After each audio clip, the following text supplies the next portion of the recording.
Stuart Banner is a legal historian who writes about a wide range of topics in American and British legal history. He graduated from Stanford Law School, where he was articles editor of the Standard Law Review and clerked for Judge Alex Kozinski of the United States Court of Appeals for the Ninth Circuit and Justice Sandra Day O'Connor of the United States Supreme Court. He practiced law at Davis Polk and Wardwell and at the Office of the Appellate Defender, both in New York. His books include The Baseball Trust, A History of Baseball's Antitrust Exemption. And Josh, do you know this book? I read about it on Amazon. I haven't read it yet. Okay. He must have written about 20 books on baseball, especially the fields. I don't know. American Property, A History of How, Why, and What We Own, Harvard University Press, 2011. Who Owns the Sky? The Struggle to Control Airspace from the Wright Brothers on, Harvard University Press, 2008.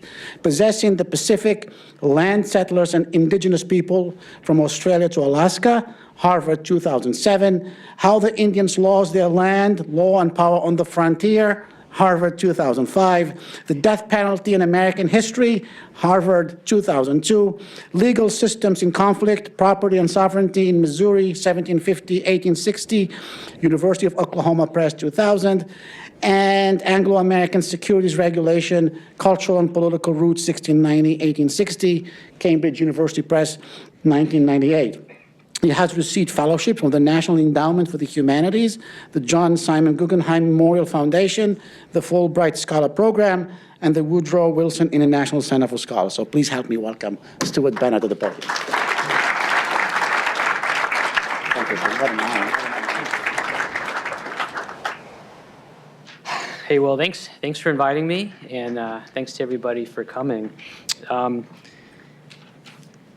I'd like to start with a quotation from this guy. This is Ernest Cassel, who was a British banker around the turn of the 20th century. Cassel, he lived pretty much a classic rags to riches life. He moved to England as a teenager with nothing, and by the time he died, he was one of the wealthiest people in the world.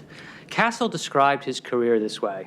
He said, "When, as a young and unknown man, I started to be successful, I was referred to as a gambler. My operations increased in scope. Then I was a speculator. The sphere of my activities continued to expand, and presently I was known as a banker. Actually, I'd been doing the same thing all the time." And Cassel wasn't the first to suggest that there isn't much difference between gambling, speculating, and investing, and he certainly wouldn't be the last. You probably know this guy. In the recent presidential election, this is what Bernie Sanders had to say on the topic. He said, "We've got to establish a tax on Wall Street speculators. We've got to discourage reckless gambling on Wall Street." And this goes back a long way. I mean, this way of thinking goes back a long time. This is an illustration from Puck magazine from 1912, which Puck was a humor magazine based, I think, in New York. And I know it's hard to see from where you are, so I'm going to have to explain what this is. On the left, it's stock investors reading stock prices off of a ticker tape. On the right, it's gamblers watching a roulette wheel. And then the title underneath, which I realize is too small for you to see, it says, "Watching the tape or watching the wheel? What is the difference, really?" And then underneath in very small print, it says, "If it's legal to gamble on Wall Street, why isn't it legal to gamble in the West 40s? And we can go back even further.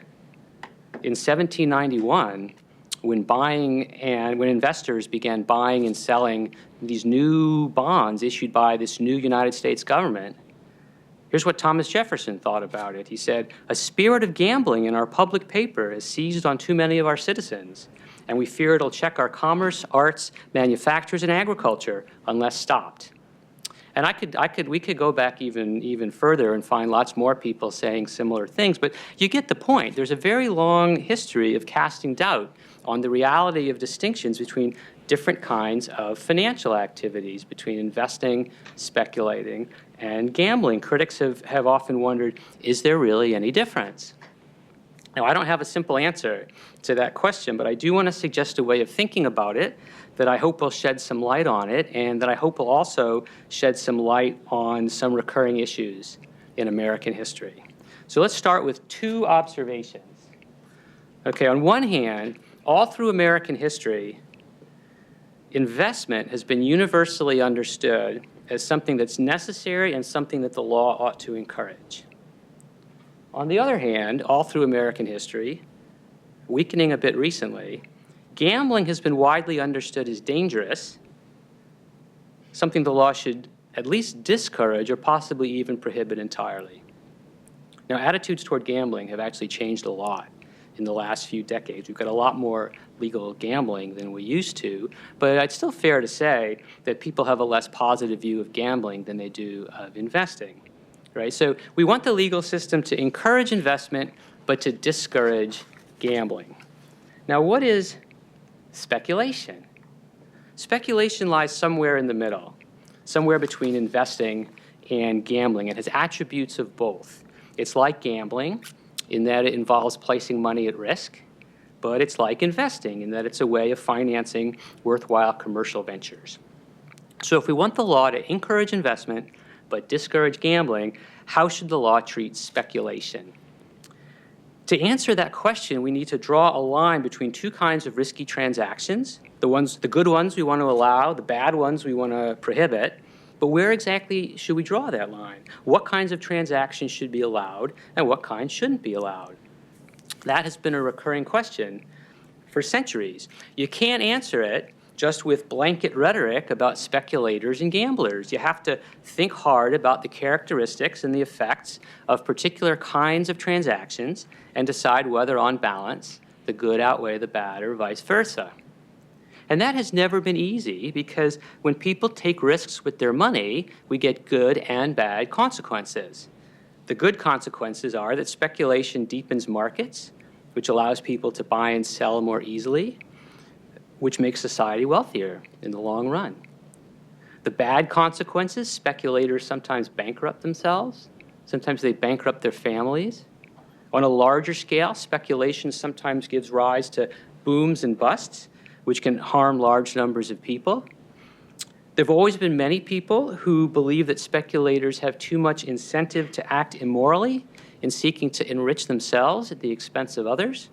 So the very same activities can be praised or criticized depending on which set of consequences is in sharper focus. To make the problem even harder, some of the most obvious ways of drawing a line between these terms don't make a lot of sense if you want to use that line as a basis for regulating. So, for example, sometimes the word speculation is used to describe something, used to describe buying something because you hope the price will rise and you can sell it later, as opposed to buying something because you actually want to use it. But people often have both motives at once. So, for example, people buy houses because they need a place to live, but also because they hope that their house will become more valuable and it'll be worth more when they sell it. And there's lots of things that don't have any use other than as ways of making money. So, for example, people buy stock for their retirement accounts, but the only use they get out of it is when they sell it during their retirement, when they hope it'll be worth more than it is when they bought it. So focusing on whether a person intends to use something is not very helpful. Sometimes people use the word speculation to describe buying something you expect to own only for a short time, as opposed to buying it because you want to hold on to it for a long time. But people often have reasons for owning things for short periods that have nothing to do with speculation in the conventional sense of the word. It's not clear why we would want to prohibit that. And people often change their minds about how long they want to own something after they get it. Either they decide they don't like it as much as they thought they would, or they need money for some other purpose. So focusing on how long a person intends to own something is not very helpful either, although you may know that for many years the tax code has given preferential rates to long-term capital gains over short-term capital gains as a way of rewarding investment but not speculation. The general point I'm trying to make here is that even if speculation could be distinguished from investment in a linguistic sense, as if we were writing a dictionary, that's usually not very helpful in figuring out what kinds of transactions should be prohibited and what shouldn't. The same is true of the distinction between speculation and gambling. Linguistic ways of drawing the line between the two aren't all that helpful in working out what the law should be. So, for example, it's often said that gambling means taking on risk for the sheer enjoyment of the risk, while speculation is taking on risk for some purpose other than the enjoyment of the risk. But in practice, those motives are often mingled. So, for example, sometimes people bet on sporting events because they enjoy taking risks, but they usually hope to make money too. And in fact, the more they know about sports, the more likely it is that they're doing it for the money rather than for the pure enjoyment of the risk. Another example, people speculate in startup companies, in part because they want to help the companies grow, but also often they enjoy the risk itself. Right? So it's a lot more exciting to back what you hope will be the next Google than to put your money in a savings account in the bank. So again, if we were writing a dictionary, we might be able to distinguish speculating from gambling, but that's not very helpful in deciding what the legal system should say about different sorts of transactions. Figuring out how to deal with speculation has been a recurring problem for the legal system all through American history, from the crash of 1792 right up through today. You guys remember the crash of 1792, right? I want to look at 3 episodes in which Americans have had to think hard about how to deal with speculation, to give you a sense of how hard it is, and also to give you some insight into the construction of our current regulatory system. The first episode involves a subject that is going to sound really, really dull. And but trust me, it's not. I'm going to try to convince you that it's actually really interesting, and that is speculation in agricultural commodities in the 19th century. Bear with me on that one, because hopefully I can convince you it's a better story than you think. The second episode is one that you already know a lot about, and that's the Great Depression. The stock market crash in 1929 and the ensuing Great Depression. And then the third episode is the financial crisis from just a few years ago. In all 3 time periods, there was sustained public policy debate about how the law should treat speculation. Each time, Americans had to think hard about where to draw the line between the sorts of transactions the law should encourage and the sorts the law should discourage. So let's start with commodity trading in the 19th century. This is a picture of commodity traders at the Chicago Board of Trade. This picture's from 1905, but it looked pretty much the same in preceding decades. These guys they're all guys. These guys are buying and selling enormous amounts of grain and livestock. Enormous amounts, many multiples more grain and livestock than actually physically existed. If you had to identify one place as the center of the American economy in the second half of the 19th century, this would be it, the Chicago Board of Trade. But of course, if you look at this picture, what do you not see any of? There's no grain, and there's no livestock. Right? These guys never actually possessed any grain or any livestock. The nominal sellers never actually delivered any grain or livestock, and the nominal purchasers never actually received any. They settled their transactions by the payment of money. Money representing the difference between the price at one time period and the price at another. And that was true in exchanges all over the country. So this is the New York Stock Exchange from right around the same time. These guys are buying and selling shares of corporations. Now, shares of corporations are just pieces of paper. So these guys could have actually physically possessed and delivered shares of stock, but they almost never did. It was just like commodity trading. Contracts were settled by paying money representing the difference in price between one time period and another. In fact, you didn't actually need to own any commodities or any stock to play this game, right? So if I think the price of wheat will rise and you think the price of wheat will fall, we can enter into a contract in which you pay me if the price rises and I pay you if the price falls, right? Same for if I think, say, shares in the Union Pacific Railroad will go up and you think they'll go down, right? We just can enter into a contract in which one of us will pay the other money depending on what happens. Contracts like that were very common. They were common in London at least as early as the 1690s for what today we would call government bonds.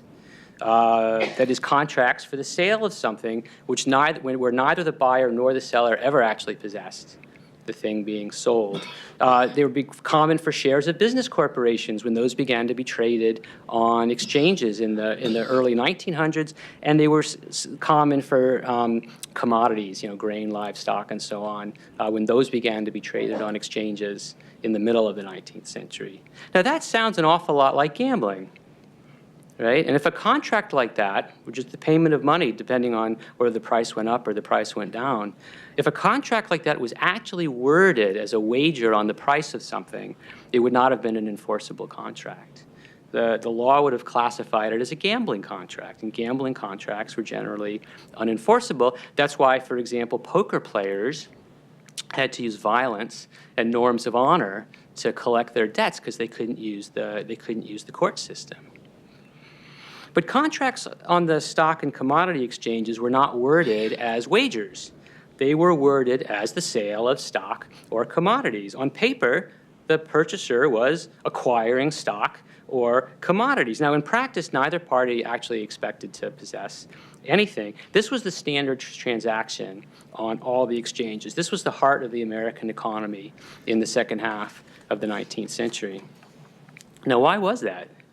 Why were all these people buying and selling things they never actually possessed? Well, many of them were hedging. Not this kind of hedging, but this kind of hedging is a metaphor for the financial kind of hedging. Hedging in the financial sense means insuring against losses from price changes. So if you were a grain dealer, for example, your business was buying grain from farmers and then selling it to shippers.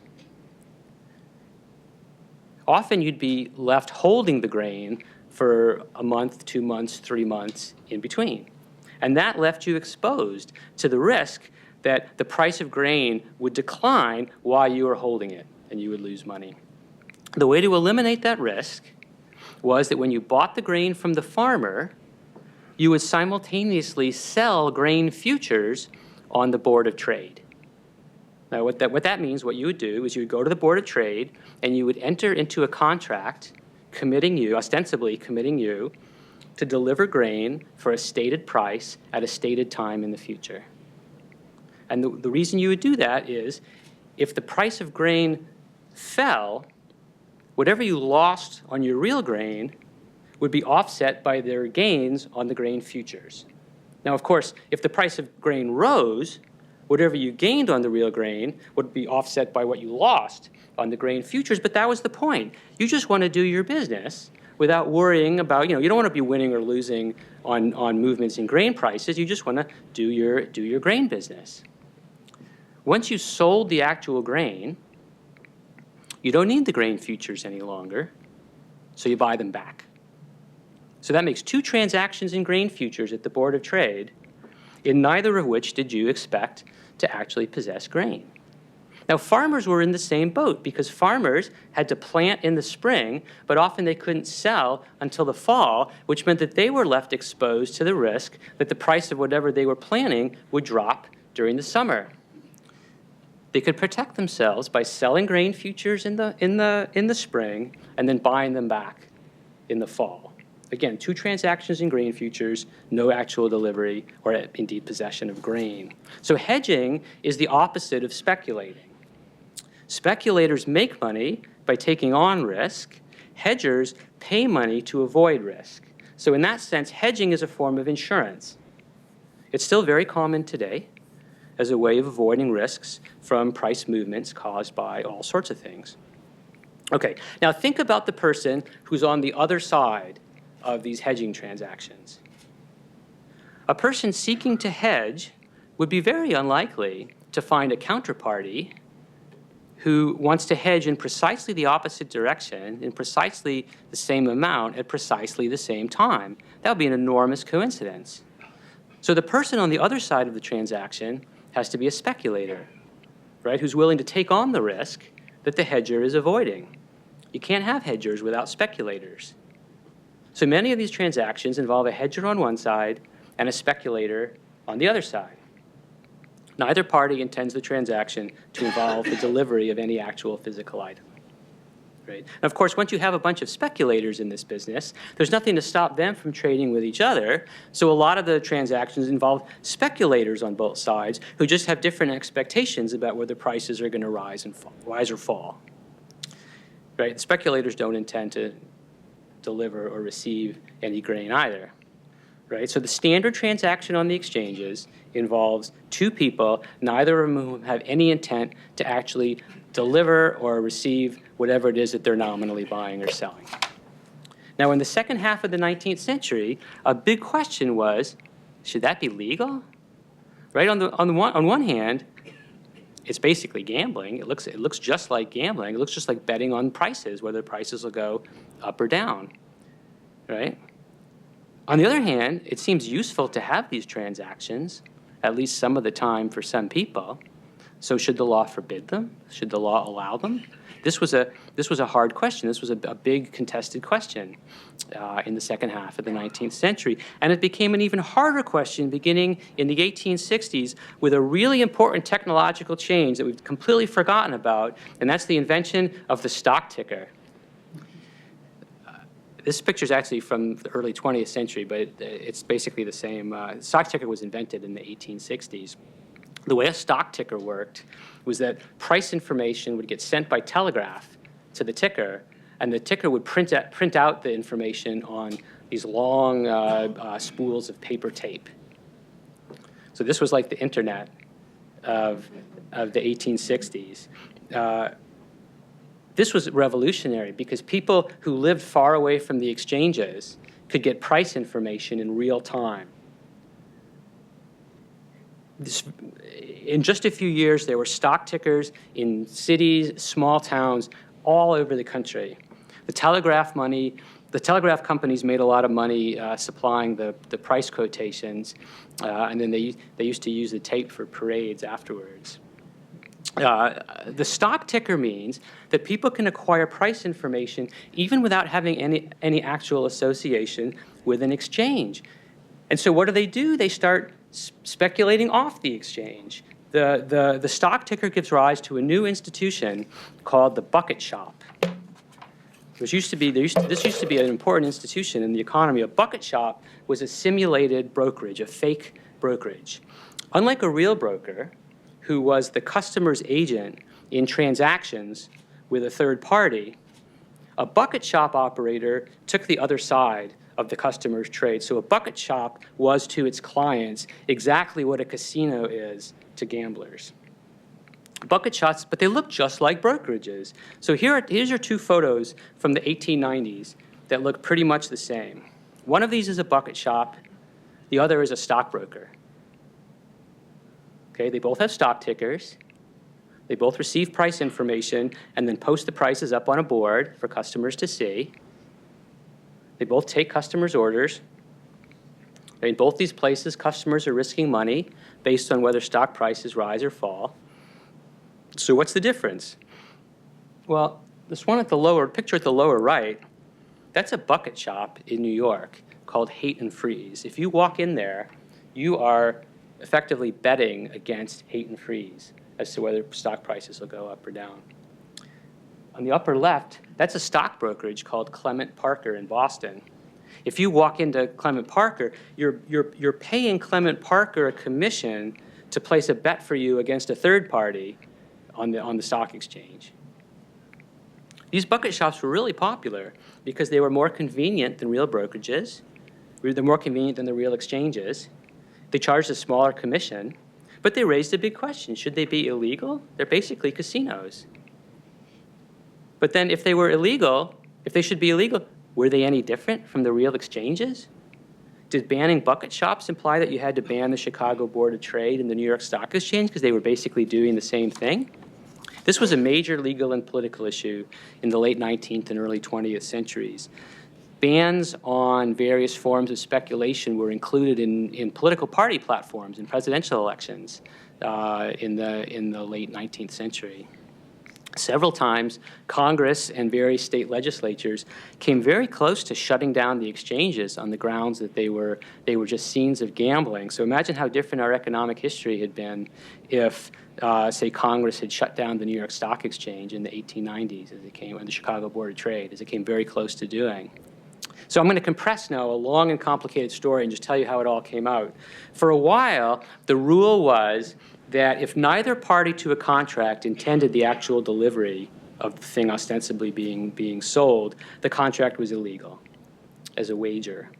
That is, the normal transaction on the exchanges, a transaction fundamental to the economy, a transaction that took place millions of times every day, was illegal because it was considered to be gambling. Of course, the exchanges continued to exist.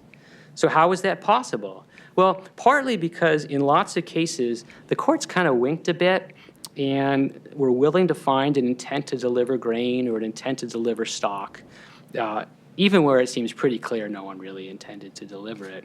But more important, the people who transacted on the exchanges simply stopped using the courts to enforce their contracts. The exchanges developed an enforcement mechanism of their own in which members who didn't comply with their contracts were suspended or expelled from the exchange. That proved pretty successful. And to this day, the financial industry still engages in a lot of self-regulation, a lot of self-policing to punish people who don't comply with the rules. Meanwhile, most states passed laws to prohibit bucket shops, but those laws were impossible to enforce because there was such a big demand for bucket shops and because it was very hard for customers, police officers, and even juries to tell the difference between a bucket shop and a legitimate exchange. Finally, shortly after the First World War, Congress put the issue to rest. Congress legalized contracts in which no one intended to deliver anything, but only if those contracts were on government-approved exchanges. And to get government approval, an exchange had to report all the terms of all transactions to the government and had to punish people who tried to cheat. So that drew a sharp line between the exchanges and the bucket shops, which have faded in importance, although bucket shops have never gone out of business entirely. Every once in a while, you still hear about bucket shops. But anyway, pull back a bit. This was a story about a common kind of speculative transaction that had some useful aspects and had some gambling aspects. It took a while, but we ended up saying that this kind of transaction was lawful, but only if it was surrounded by certain safeguards that would hopefully minimize its negative effects while preserving its positive effects. While this was a hot political issue, there was lots of broad rhetoric about the evils of speculation, about how speculation was tantamount to gambling, but we ended up with a complex and nuanced settlement of the question that was much more careful, much more thoughtful than the political rhetoric would make you expect. So that was a century ago, but the basic legal framework established back then still exists today. Okay, the second episode I want to discuss is the stock market crash of 1929. In the years before the crash, you can see the stock market just went up and up and up to record levels. More and more people began buying and selling stock, people who had no experience of it before. If you remember day trading from a few years ago when people with no experience whatsoever were online, risking money, buying and selling stock? There was a low-tech equivalent of that in the 20s. It's very hard for people to see their friends making lots of money and not join in. While this was going on, lots of people were warning that speculation was getting out of hand. And then, of course, when the crash came, lots of people blamed over-speculation. In 1929, in the early 30s, there was a lot of discussion about what should we do to prevent something like this from ever happening again. And so for several years, there were debates in the media and in Congress about what kinds of risky transactions should be prohibited. And some of these proposals were quite severe. Many people urged the government just to shut down the stock exchanges.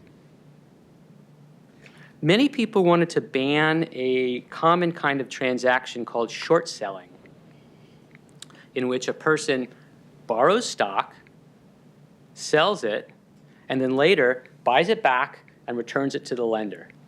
And the reason for doing that is to profit from a drop in the stock's price. So that's something you would do if you expected the stock to fall in price. It was often argued in the early 30s after the stock market crash. It was often argued that short selling drove prices down.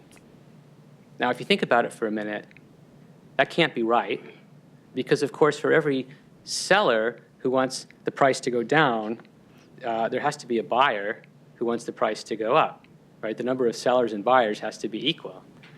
But it's not, after the crash, it's understandable that people were dubious about short selling. Many people wanted to prohibit the purchase of stock with borrowed money, because that was the way people usually bought stock. Stockbrokers didn't normally require their customers to pay the full price of whatever the broker bought on their behalf. The customer would deposit a portion of the purchase price, which was called a margin, and the broker would lend the rest. If the customer's losses reached the margin, the broker would call upon the customer for more money, and if the customer didn't deposit more money, the broker would sell the stock and close out the customer's account. It was widely believed, probably correctly, that margin trading, as this was called, had made the crash much steeper than it would have been otherwise. Because when prices started to decline, investors had to sell some of their stocks in order to keep up their accounts in other stocks. And this sell-off caused the stocks to decline even more, which it created a vicious circle. At the same time, the brokers often borrowed money from banks using the stocks as collateral. And so when the value of the stocks dropped, the banks called in the loans, which would cause even more selling. And so when the market fell by even a small amount, everyone had to sell at the same time, which could turn a small drop into a large one. So there were lots of proposals to ban the purchase of stock with borrowed money, and lots of proposals to prohibit banks from lending to brokers and from lending to speculators. Many people suggested that since the problem was too much speculation, the solution was to impose a very large tax on securities transactions, not to raise revenue, but to reduce the number of transactions. With all these proposals in the air, a well-informed person in the early 1930s might reasonably have expected all sorts of legislation that would have imposed really serious limits on speculation. As it turned out, though, nothing like that happened.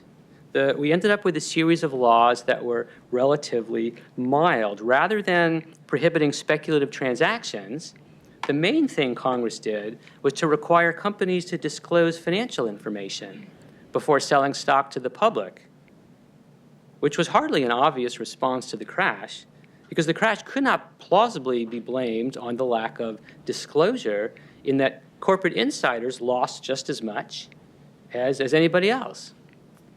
Eventually, various administrative agencies would impose mild limits on margin trading and on short selling, but the consensus among economists is that these limits had virtually no effect in curtailing speculation.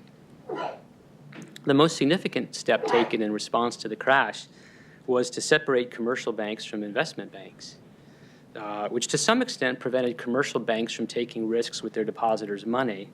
But that didn't have much effect on the kinds of transactions that took place. That only affected the nature of the entities who could engage in those transactions. So in light of the severity of the Depression, and considering all the support in the early 1930s for restricting speculation, the regulatory response ended up being pretty small, right? So why was that? Well, part of the reason was, of course, countervailing pressure from the financial community, which had a focused interest in fending off regulation. But that's far from a complete explanation, because the banks were at their weakest, There was considerable sentiment in Congress to really strike hard at Wall Street, particularly among members of Congress from rural states. If the Roosevelt administration had wanted to impose stricter limits on speculation as part of the New Deal, they probably could have. But the key thing is that they didn't want to. The New Dealers were by and large urban intellectuals who accepted that speculation had positive effects as well as negative. They had no desire to change the financial structure of the country in any significant way. And in fact, from their perspective, the goal of regulating financial markets was not to transform them, but to preserve them by warding off more serious changes. Because remember, the New Deal took place while some European countries were turning to fascism and to communism. And one important purpose of New Deal regulation was to prevent such threats to capitalism from taking root in the United States. Now, reinforcing this mindset was the fact that many of the New Dealers came from the same social circles as the financiers and the lawyers that they sought to regulate. So at the top, Franklin Roosevelt, there on the left, Franklin Roosevelt was born into a wealthy family and attended Groton and Harvard, just like Richard Whitney, the president of the New York Stock Exchange, who was born into a wealthy family and attended Groton and Harvard. Roosevelt and Whitney socialized together. They went to the same sailing races. When Whitney wanted to talk to Roosevelt, he just picked up the phone. Down in the trenches, the lawyers who drafted the legislation had gone to the same law schools and worked at the same law firms as the Wall Street lawyers that they were regulating. So these regulators were not anti-Wall Street, they were Wall Streeters themselves, who understood the benefits as well as the costs of speculation. So now these are two episodes we've looked at in which speculation was front-page news, and people had to think hard about how the law should treat speculation so as to reduce the bad effects without taking away the good. In both episodes, lots of calls for strong regulation by sharp critics of speculation, but in both episodes, we ended up with regulation that was considerably milder because people were worried that overreacting would just make things worse. Okay, now in recent years, we've seen a repeat of this pattern. The financial crisis of 2007, 2008 came after a period of years in which speculation was all over the media. Right? Housing prices more than doubled within a decade. You might remember the reality TV shows about flipping houses in which people with no apparent experience were shown making gobs of money by buying and selling single-family homes. In the financial world, there were all sorts of new derivatives, some of which were linked to the value of real estate. A derivative in the financial sense just means an asset whose value derives from the value of some other asset. So derivatives have been around for centuries. So for an option to buy something, for example, is a derivative because its value derives in part from the value of whatever it is you have the option to buy. So that's all a derivative is. The thing that's new in recent times is the proliferation of different kinds of derivatives, which only became possible when everyone had computers on their desks. It would have been impossible to do that manually. These new derivatives flourished in part because they facilitated the hedging of risks that had previously been difficult or impossible to hedge. Right? So remember that the older derivatives, like commodity futures, had allowed farmers and other participants in the grain trade to protect themselves against the risk that prices would change between one time period and another. The new derivatives allowed companies to hedge all kinds of risks, like changes in currency exchange rates, changes in interest rates, even bad weather. For example, so say you have a firm that has to make an investment in one currency today, but expects revenue in a different currency in the future, right? That firm faces a risk of loss from fluctuations in exchange rates. So to remove that risk, right, the company can enter into a derivative contract with a counterparty by in effect paying the counterparty to absorb that risk. As with the older derivatives, the hedgers were only part of the market because, again, it would be quite a coincidence if a party wanting to hedge one risk could find another party wanting to hedge in exactly equal and opposite risk. That's not going to happen. And so the hedger's counterparty had to be a speculator, right? Someone willing to take on risk in the expectation of making profit. And many transactions involved no hedgers at all, but just speculators on both sides who just had different expectations about what the future would bring. The new derivatives, like the old, opened up new methods of speculation, and as always, with new methods of speculation come new ways of making enormous amounts of money very quickly or losing enormous amounts of money very quickly. And so all through the 1990s, there were startling stories of massive losses from trading in derivatives, sometimes incurred by seemingly sophisticated institutions. So, for example, in 1994, Procter & Gamble announced that it had lost more than $150 million in interest rate swaps. The New York Times wondered, what is a soap company doing in the swap market, speculating with hundreds of millions of dollars? Well, it turned out that Procter & Gamble, like most large international companies, had used swaps to hedge against changes in exchange rates and interest rates. But then Procter & Gamble entered into two atypically large and complex contracts, which company officers responsible for such things apparently didn't fully understand. Later that year, Orange County, California, declared bankruptcy after losing $1.6 billion in investments in derivatives. The Orange County treasurer had been reelected for more than 20 years because everyone thought he was doing such a great job. As it turned out, all he was doing was taking on more risk than other county treasurers. And it's not clear that he fully understood what he was doing, because it was later discovered that in order to forecast interest rates, he had hired an astrologer and a psychic. Even more surprising was the demise of Barings Bank, which, when one of its traders in Singapore managed to lose $1.3 billion before his supervisors noticed. Barings Bank was as well established as any bank could be. Barings Bank was the underwriter for the Louisiana Purchase. But a single employee in his 20s brought the bank to an end by speculating in derivatives linked to the Japanese stock market. Most surprising of all in the 90s was the fate of long-term capital management, which was a hedge fund that was run by some of the most sophisticated investors in the world, including two Nobel Prize-winning economists, one of whom was my finance professor in school. Long-term capital management lost more than $4 billion. Those losses seemed enormous at the time, but they were far eclipsed during the financial crisis of 2007, 2008. The insurance company AIG, for example, lost nearly $200 billion. AIG had invested indirectly but heavily in real estate by entering into derivative transactions that made AIG, in effect, an insurer against mortgage defaults.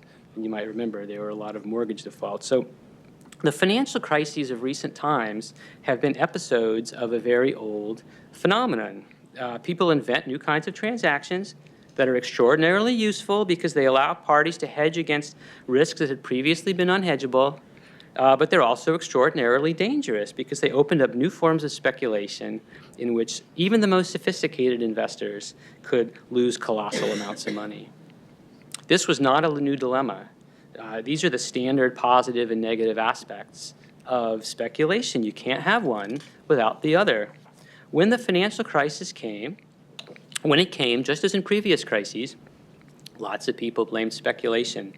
Many people argued that the crisis was a direct result of deregulation of financial markets in the preceding several years. So, for example, when Time magazine listed the 25 people to blame for the financial crisis, the list included Bill Clinton, whom Time held responsible for financial deregulation, which in many ways set the stage for the excess of recent years. And the list included George W. Bush, who Time accused of embracing a governing philosophy of deregulation.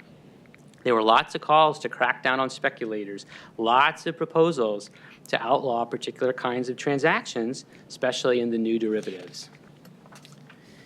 In the end, Congress passed some laws, but they did very little to restrict speculation.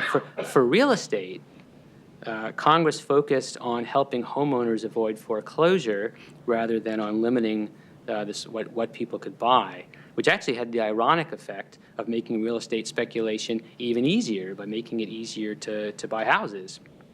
Congress did impose some limits on derivatives linked to real estate, but these were pretty mild in comparison with the proposals that were in circulation. So the regulatory response to the recent financial crisis is similar to the response to the Great Depression, similar to the response to the controversy over commodity speculation in the 19th century, in that in all these episodes, speculation has been a high-profile issue with lots of debate in the media and in Congress. Many have argued that we should have serious limits on what speculators can do, but we end up allowing most of the speculation to continue. Okay. Now, I realize that some people interpret this consistent pattern as a nefarious conspiracy of murky, powerful Wall Street interests who want to rip off the rest of us, but I don't think that's a persuasive explanation. I think a more plausible explanation is that speculation presents a really difficult problem even for well-intentioned regulators. The things that make speculation useful are the same things that make it dangerous. It's not obvious how to get rid of the bad aspects of speculation without also getting rid of the good ones. Right? We want to encourage investment. We want to discourage gambling. Speculation sits in the middle. It shares features of both. To figure out how the law should deal with speculation, we've always had to draw a line between good risks and bad risks. And that line is just as hard to draw today as it has been all through American history. So the lesson of all this is don't think simplistically about speculation. Be very skeptical of extreme positions on both sides. Speculation's neither all good nor all bad. To regulate it in an intelligent way, you have to make hard choices about the pros and cons of each individual kind of transaction. Thanks.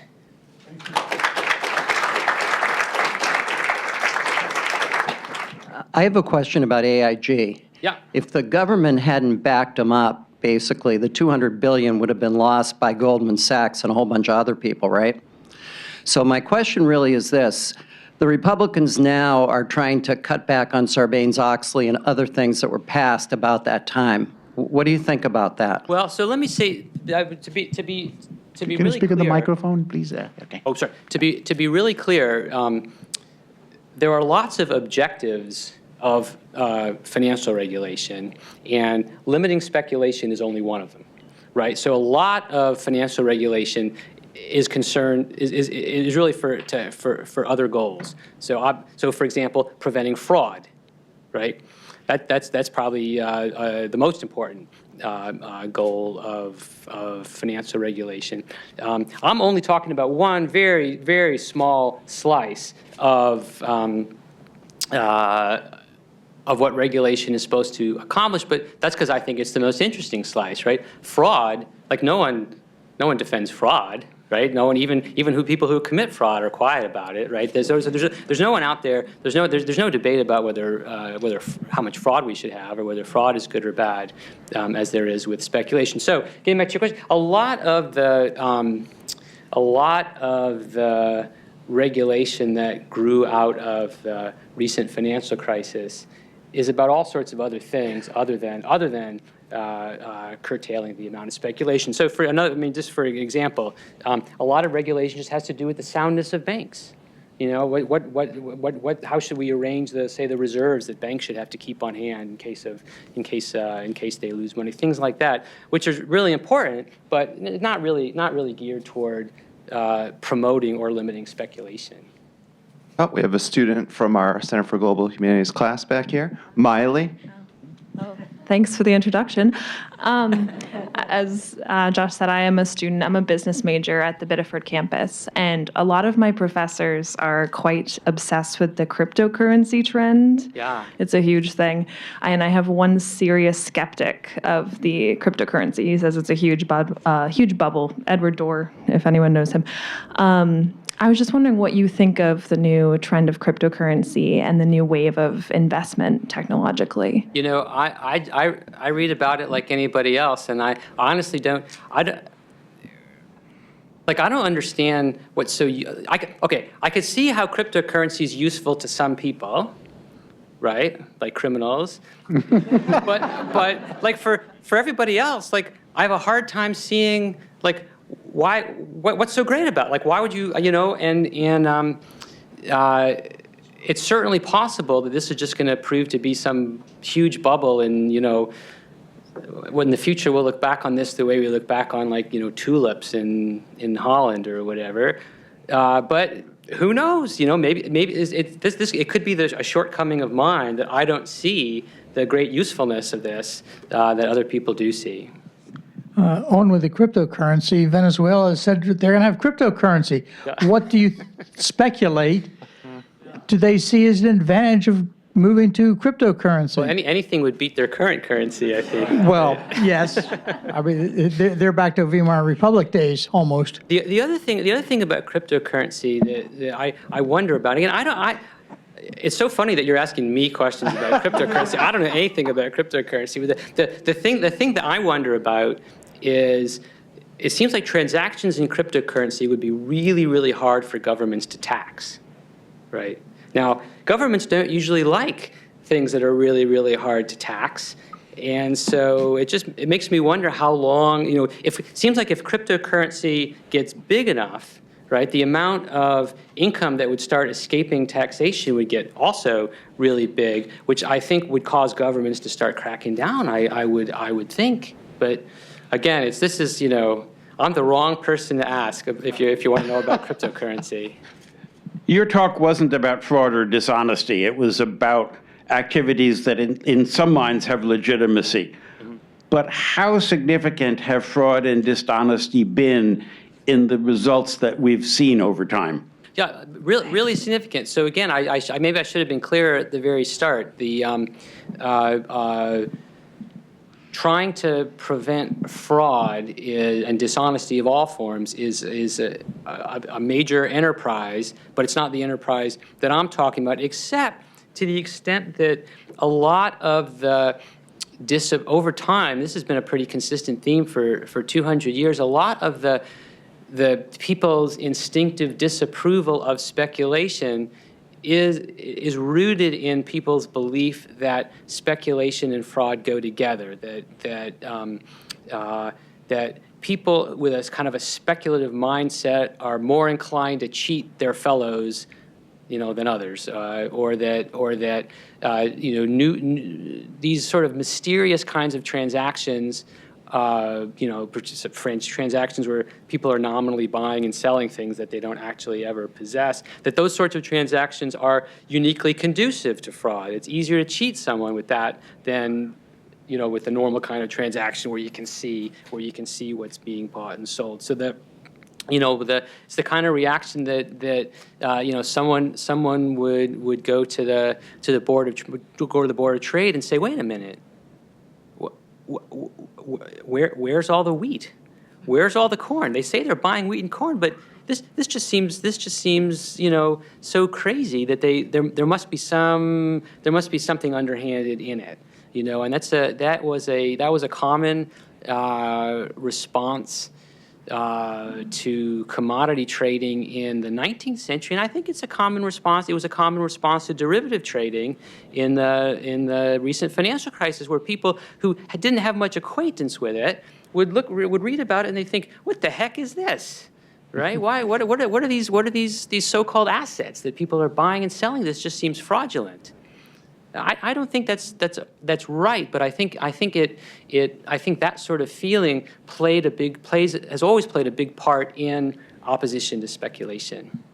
A little bit different question. The euro has given a common currency across much of Europe. Mm-hmm. Has this in any way had societally beneficial effects because someone in Germany can't speculate against what used to be the marks against francs or whatever? Mm-hmm. Has this been a beneficial thing or not? And along the same lines, I know major Canadian companies keep their books in American dollars. Yeah.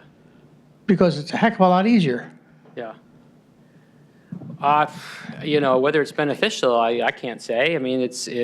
There's less speculation in European currencies than there used to be, but there's plenty of other things to speculate in. I think anyone who wanted to speculate in European currencies or who was doing it back in the day before the euro, I'm sure they're speculating in something else now.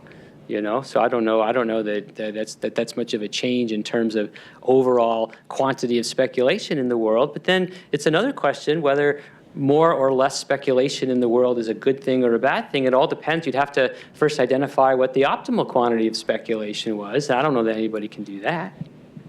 So I think that's an unanswerable question.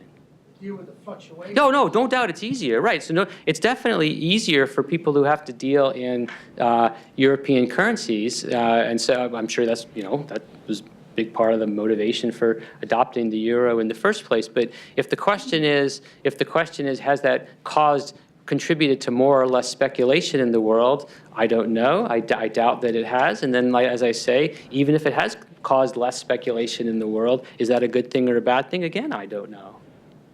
I don't think anybody knows. Well, the scriptures were opposed to usury, right? And now it's a form of usury in the Bible. Yeah. So what would the Bible say about speculation today? You guys are finding all these questions, topics that I don't know much about. I'm the last person you should ask about what the Bible would say.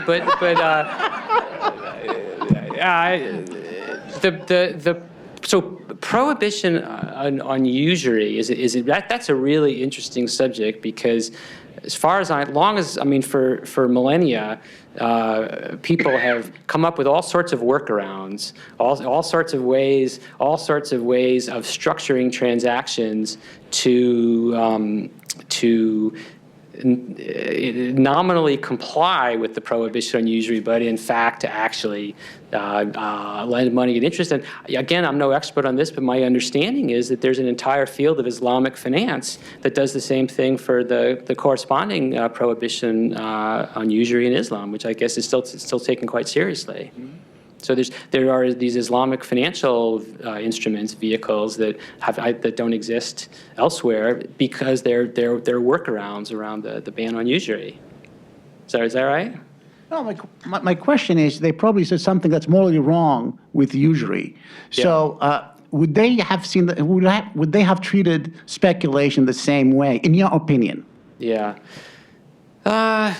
Yeah, I don't know. I mean, you're asking about the sort of the beliefs and the worldview of a culture several thousand years ago. Again, I'm not the person to ask that question. Yeah, this was good clarification. How has the changing picture of venture capitalism interfaced with your particular subject area over the years? Because it certainly has become more public, more systematized than it was even in the mid part of the century. Yeah, no, I think that's right. That there are more ways of raising money for investment now than there used to be. And I think if you ask, well, why is that? I think the main driver of that is just technology. I mean, the computerization of these things allows all sorts of ways of slicing and dicing financial obligations that would have just been just too cumbersome before there were computers. So I mean, just to give you one example of that, there were, one of the kinds of assets that played a big role in the recent financial crisis were these mortgage-backed securities. So securities that were backed by mortgages. Well, mortgage-backed securities are like a century old. I mean, there have been mortgage-backed securities in the past, but the ones that before there were computers, the mortgage-backed securities were just like shares of the mortgage in a single building. I mean, a big building, like an office building or something like that. The thing that's new is not the concept of mortgage-backed securities, but rather the ability to assemble a gazillion small mortgages into one unit and then slice it differently and sell those slices out to different people, which without computers, that'd just be completely unfeasible. And I think you could tell a similar story about these new methods of finance, Although, again, I wonder how, some of them, I wonder how new they are, so that what's called venture capital is just, entities that take investment from a relatively small number of investors and then put it into new companies. Well, people did that in the 19th century. They were just called millionaires. They weren't called venture capital firms. It seems to me, based on what you've talked about, that technology is the main focus here, because before the ticker, it was harder to speculate, and before computers, it was harder to now. And now even cryptocurrency, that's computerized completely, right? Yep. So technology is, I think, forcing us, because it's so much easier now to speculate and to for everyone to share in that speculation, it's forcing us to take a harder look at how to protect the masses, if you will. Yeah, no, I think... So technology, and so the next question is, what is the next wave of technology going to do, and how is it going to impact our ability to not manage speculation, but understand how its pros and cons and how they're going to affect humanity. Well, again, you guys have a knack for hitting upon these topics of which I'm ignorant. I mean, what the next wave of technological change is going to be, I don't have a clue. But what I can say is that every past wave of technological change has done exactly as you say, has increased the varieties of speculation. So the invention of the telegraph, I mean, that was a big development in the financial world, the telegraph, because that was what first allowed, simultaneous communication, right? Before the telegraph, if you wanted to get information from point A to point B, someone physically had to go from point A to point B. And so, but even in those days, speculators would race to hire the fastest stagecoaches they could find to be the first ones with information. So whatever the next technological changes, I'm sure it's going to be just the same. Thank you. This is all new to me, so I thank you for that. But just thinking about this and hearing you talk, is that it sounds like technology. It sounds like the legal system is not going to be able to catch up with technology as it becomes more and more clandestine, like this Bitcoin stuff, and so how does the legal system regulate these folks? Well, but the legal system's done it with all past technological changes, So I mean, remember that the managers of the legal system have the same technology that the traders have, And so when the traders get telegraphs, the government gets telegraphs too. When the traders get computers, so does the government. So I mean, I think it's like an arms race. It's just gonna keep on going. Well, thank you so much, Stuart. This was a great Thank you. session.